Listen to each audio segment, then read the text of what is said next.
Hey, it's Whitney from EcoVeganGal.com and welcome back to another EVG Uncensored video, the channel in which I share my feelings around various things, my thoughts, my opinions, and in hopes that you will understand what I'm going through and perhaps we can inspire each other. In this video, I'm going to be talking about how I overcome feelings of wanting to give up on the work that I do. And this is kind of like what I would consider like a therapeutic video for me and for you, because I have a feeling you're going to be able to understand whether or not you're a content creator making videos on YouTube, blog posts, social media, or perhaps you're pursuing something that you're really passionate about and sometimes feel a little down or feel like you are defeated, want to give up. Something's going on that's getting in your way. And I think especially this could help because of the kind of competitive nature that we've set up in our society right now, and also just expectations, I suppose. So let's jump right into it. I'll share with you my story to begin with and the process I went through today. So I tend to get a little moody sometimes, and it's hard for me to pinpoint what triggers this for me. Is it a dietary nutrition thing? Is it not enough sleep? Is it specific things that happened? Is it just a certain time of month or something? I'm always wondering, like, what's going on hormonally? What's causing my emotions? Or is it specifically about a cause and effect type of thing well, I guess everything's cause and effect, but I mean, did something happen that triggered something, or is it some sort of imbalance that's happening? So today when I was experiencing some fluctuations in my mood and trying to figure out why it was there, I think number one, it didn't help that I hadn't eaten very much when I was having some of those mood swings. So I immediately started figuring out how to put nutrients in my body. And I had some incredible tea, which I did a little review on my other channel called What's a Vegan Eats, called Cognitea, and I think you'll understand why I decided to take this today, just to see if it would help. But I also realized that I was just being triggered by some things, and one thing that came up for me was, wow, there are so many things that go on in a day. I'm halfway through my day right now, but I feel like I've been on a roller coaster today. I feel like so much has happened. And this is mainly in part to social media. I've been on Facebook and Instagram and Twitter and YouTube, reading comments, watching content, and it's just bombardment with different thoughts of my own, other people's thoughts about things, information, comments. There's just so much going on. So I feel like we live in this time now where we really have to find balance constantly in order to deal with all of the bombardment of information. It's just everywhere. You don't even have to turn on the TV to be bombarded with just consistent content. And no wonder. I mean, that is something that we really might overlook a lot because we've kind of gotten used to it. But we have our own emotions over things. We have, balances, like hormonal balances going on, but we also have just like this constant stream of content. And for me, I was feeling my mood fluctuate a lot because of that. I would find myself feeling really confident at times, kind of insecure at other times, feeling defeated at times, feeling uplifted at other times. And I really had to step back and examine it and figure out what to do. Now, specifically, I had a few moments today where I thought, is what I'm doing really making a difference in the world? And do people really care? Is this going the way that I want it to? And should I be doing this anymore? It seems kind of funny to me now because the answer ultimately always comes back to yes, I absolutely want to keep doing this. And yes, it feels good and rewarding, and I think people respond. But what specifically was going through my head was, am I good enough? And I don't know if I've mentioned this in my videos, but that is like a huge theme in my life. I don't know if I guess I could say it's been there for a long time, and I would love to know if you can relate to this. I've realized that that's like one of my things. A lot of people have this, something that centers. They don't feel, like one thing that comes up a lot is people that don't feel that they deserve things. That's something I've noticed multiple people in my life have been struggling with. they're not. And for me, it's not that I don't feel like I'm good enough. It's that, I mean, I'm sorry. It's not that I feel like I don't deserve things, because I feel very deserving, but I often feel like I'm just not good enough. I'm not doing a good enough job.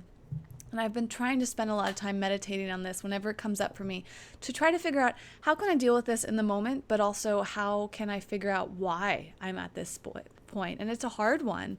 It's a really hard thing to understand and figure out the root cause. I would really like to know what the root cause is. But in the meantime, it's kind of dealing with that emotion whenever it comes up.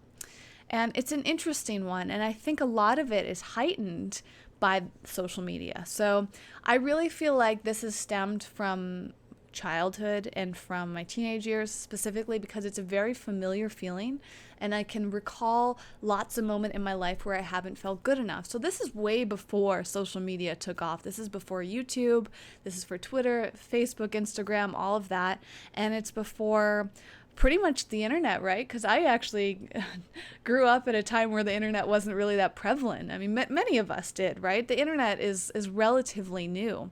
But it is fascinating that that's my specific sensitivity, and the internet kind of reinforces it a lot. So I feel like I'm at this constant battle of trying to remind myself that I am good enough. For me, what happens is the fact that I am a content creator, I'm always putting myself out there. And some people have asked me in the past, do you put yourself out there because you're trying to get validation for being good enough? And that's a really interesting question. And perhaps it is part of the root. Although, if I also look back, I've been wanting to be on camera since I was a little girl, very, very young. I mean, probably as far back as I can remember. I just loved being on camera. I wanted to be an actress for a long time. And I really started to feel like this type of content was much more in line with my passions and my comfort level and my abilities. So I don't know if it's necessarily why I do what I do, but I suppose there's a level of that. And I think that is a slippery slope. So when I put myself out there, it feels great, especially on this channel, on the Uncensored channel. You have been so supportive. Your comments are very uplifting. And I think that's the reason why I feel compelled and driven to make these videos, is because of the feedback. Although sometimes there's an overabundance of positive supporting comments, and there's a feeling of almost like embarrassment, like, oh no, I didn't ask for you to tell me how great I am. But I guess there's that uncomfort level. And then there's the other level of when people are judgmental. And that's really what I wanted to pinpoint on today. So I have multiple YouTube channels. I have the main Eco Vegan Gal channel, the What a Vegan Eats, this Uncensored channel. Those are my top 3. Plus I have the EVG Venture channel. I have the Eco Vegan Dog channel and the Bizargonauts channel, which haven't been updated in so long. I've got a lot of channels, right? A lot of different pieces of content. And it's fascinating because each channel attracts different people and has different experiences. While this channel is usually very positive and uplifting, I am a little hesitant, especially on the main Eco Vegan Gal channel, because it's got a much bigger audience, a lot more videos and exposure, and thus it's much more open to criticism. And as positive as the majority of the feedback I get is there's still almost every video some sort of negative comment. It could be as simple as a thumbs down. I got one of those today after I put up my Q&A video, and it was like a matter of hours somebody gave it a thumbs down. And it's like constantly this dig. It's like, ugh, I work so hard. I give my all in these videos, and it absolutely sucks when somebody gives a thumbs down. And I've gone as far as to disable that ability because it hurts so much. And as you know, if you've been following this channel for a while, this is an ongoing thing for me. And I even addressed this in the past video, the most recent video on this channel, how it is something that I like to talk about a lot about, because I'm trying to get it out. I'm trying to grow from it. And it's just years of work and still having trouble with people giving a thumbs down. And again, that comes down to me being triggered and thinking, somebody gave me a thumbs down, thus that means I'm not good enough. And somehow my brain just stops looking at the amount of thumbs ups and the positive comments and just focuses in on the negativity.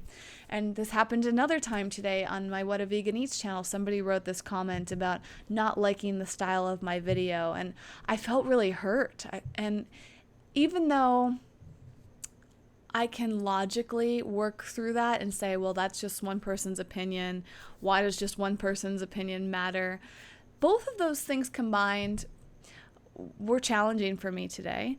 And then I also had this experience of seeing the success of other YouTubers and feeling slightly envious. And it's a hard thing for me to admit, but I'm going to be honest, as I am on this channel, is because I feel like you can probably relate to this as well. It is hard when you've been working and working and working and you see other people getting 1 million views on their videos, and when you get like 1,000 at most, it's challenging.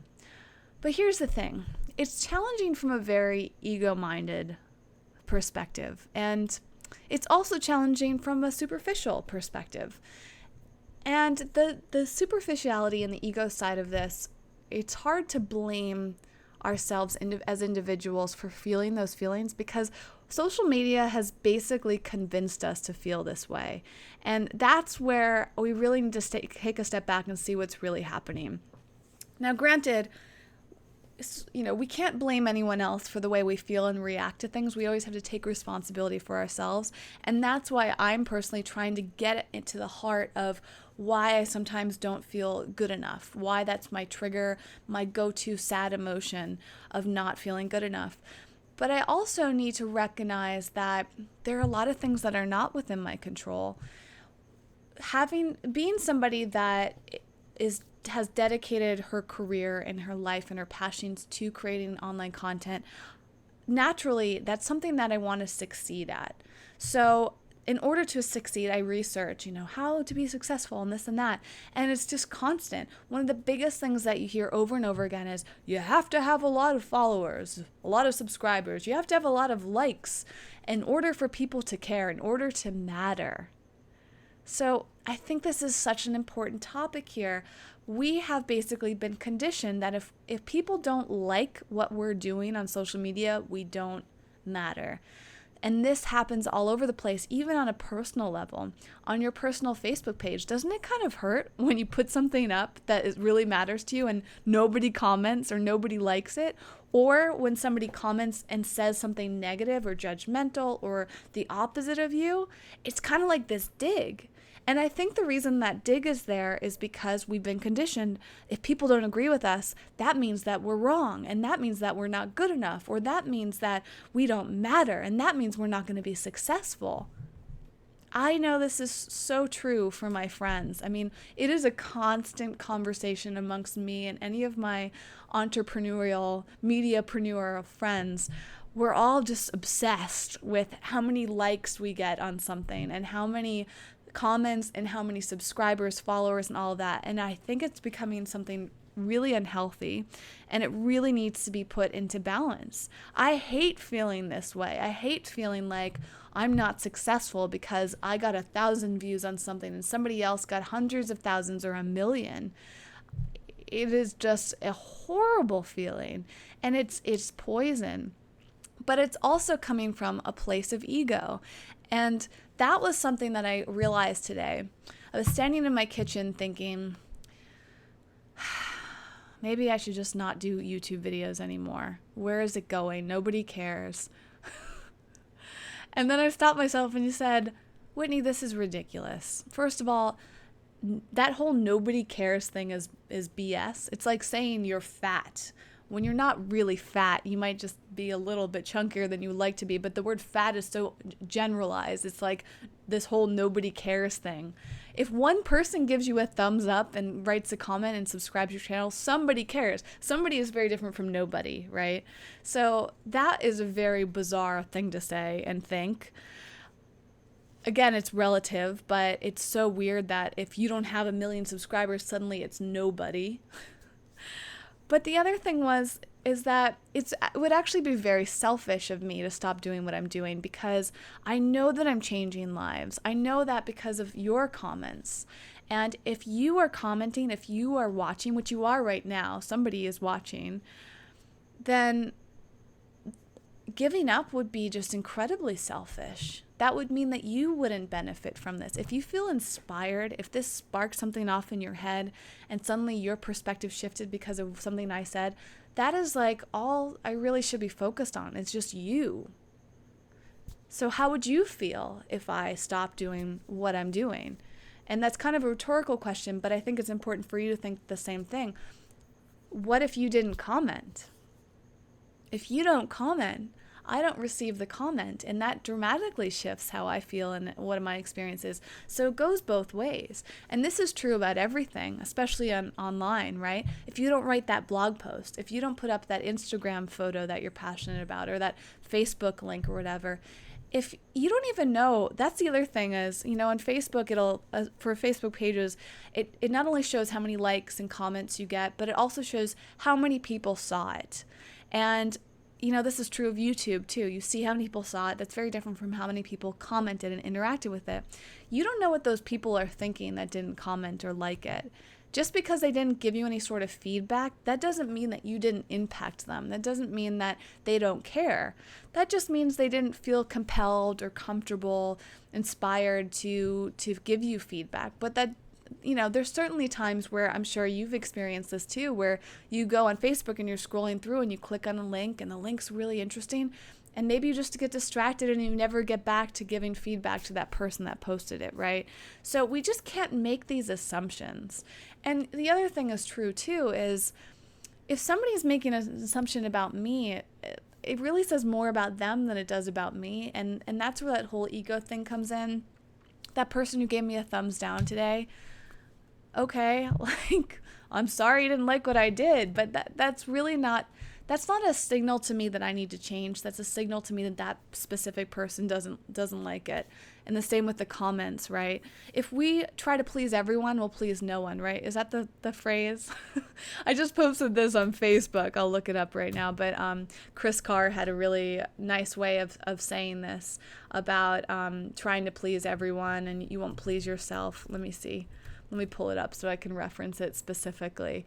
But it's that same idea of we become kind of obsessed with doing the right things, saying the right things, being popular.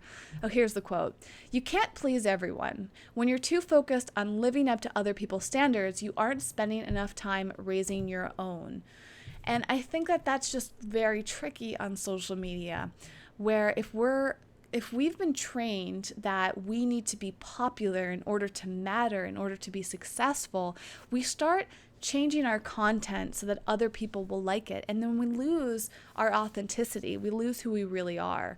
And it's scary to kind of let go and just show our true selves. It was really scary for me to create this channel, for example. And sometimes it's very scary to put out content, but I'm really speaking my truth. And the only reason I'm scared is an ego thing. It's a fear that people won't like me. But really, that fear is directly related to me. If people don't like me, that's my own problem. The world isn't saying, "Whitney, you're going to be a failure because nobody liked your video and people disagreed with you." It's ridiculous. And I think in a way that is kind of a societal thing we've set up. And it's holding people back from being their true selves. And you can look at this on so many different levels. Food, for example. There's so much pressure to eat the way other people are eating because we want social acceptance. But if we focus on what other people want of us, we're not taking care of ourselves. If I had decided to continue eating meat and dairy because my friends and family were doing that, not only would I not be as healthy as I am today and helping the animals and the environment, but I wouldn't have even created Eco Vegan Gal, and thus I wouldn't be talking to you right now, and I wouldn't be inspiring people. There's a major domino effect. I may have stayed in the 9-to-5 work and been unhappy and been unhealthier and just in this negative space. But I took that leap. I went after something that was against the norm. I followed my heart and I did what I really thought that I should do. And I guess I have to remind myself that on a regular basis, that just because I get some negative feedback online doesn't mean that I'm not good enough, and that doesn't mean that I need to change. It just means that some people don't like it. And it also, to me, is just kind of sad. And I think I've said this before, but in a way, it's a reminder that I do need to keep doing what I'm doing, because a big part of my message is not only to make people feel better physically, but emotionally and mentally. And I think there's a huge connection between food and lifestyle decisions and toxic living and all of these different things people do. All of that combined contributes to what we think mentally, emotion, and how we feel emotionally. Just like earlier when I was in a negative mood, I immediately tried to resolve that through food, and that definitely helped. I definitely felt better when I filled my body with high nutrient dense raw food. That felt so great. And had I not known this information, then I wouldn't have been able to heal myself that way. 10, 11 years ago, I was in a very different place, and I'm so grateful. So I need to continue doing what I'm doing, because I want to inspire even just one more person, even if, well, this is two, but one more person, even if it's just you. But who knows? The power of social media on a positive note is that I might share this video with you, and you might either share this video with someone else or take what I said and put it in your own words and speak about it to X number of people, and we can change the world little by little that way. So my lessons, which I would love to pass on to you, is to follow your heart, stay confident, get to the root of your emotional states, and really understand yourself, so that you know that you're not just acting out of some emotional history that you've built up over time. Figure out what's going on with your body nutritionally and hormonally balance wise, because that can deeply impact if you're feeling down, depressed, sad, all of those emotions, defeated. And remember that you do have an impact. Another quote I posted on Facebook, I should just take my own Facebook advice, was from Jane Goodall, who said, "You cannot get through a single day without having an impact on the world around you. What you do makes a difference, and you have to decide what kind of difference you want to make." So we just got to continue pushing through the haters and the judgment and the negativity on social media. And if we really feel deeply compelled to spread the message, somebody's going to need it. It does matter, and you can be successful. So, yeah, I guess I'm looking forward to taking that own advice and hearing what you do with it as well. So as usual, I would love to hear your comments on this, what your experience has been. How have you moved through some of your deeper emotions? Have you ever felt like giving up? Have you ever given up on something? Or how have you gotten through feelings of giving up and moved on? Has it benefited you? Are you glad that you didn't give up on something? I would love to hear from you on any of that. Thank you so much for watching. You really do make such a big difference for me. And I'm so grateful. Like I said, I'm here for you. I'm here for you. And you being there for me, it's like this perfect relationship. If we can each be there for each other, that's all that really matters. And that can multiply in so many different ways if we continue inspiring and supporting each other. So thank you so much. I can't wait to read your comments, and if you do want to check out some of the other Eco Vegan Gal channels that I mentioned, the links are down below, as well as links to Eco Vegan Gal. If you're looking to learn more about nutrition and healthy living, I just did a really great Q&A with Ron and Lisa Barras, who talk all about how our home impacts our health. And I think that's another important topic. So stay tuned from all the different channels and Eco Vegan Gal and the social media networks. Those are where these conversations happen, and I've decided I'm not going to give up. I'm going to keep going, because I want to inspire and educate and empower you. So I look forward to seeing you in the next video on all the different channels. Until then, bye.